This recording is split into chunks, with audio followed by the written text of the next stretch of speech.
Hey viewers, welcome back to our channel. Today, we're delving into a captivating term that is considered a fruit. Also known as cantaloupe, is a sweet and juicy fruit renowned for its fragrant aroma and orange flesh. Well, how do we say its name correctly?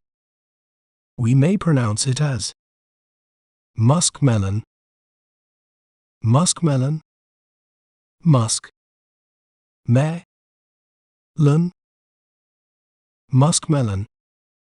The fruit is often used in salads, smoothies, and desserts due to its refreshing taste.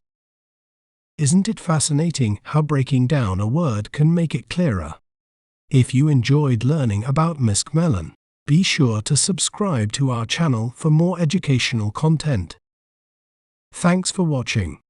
Remember, knowledge is power. See you next time.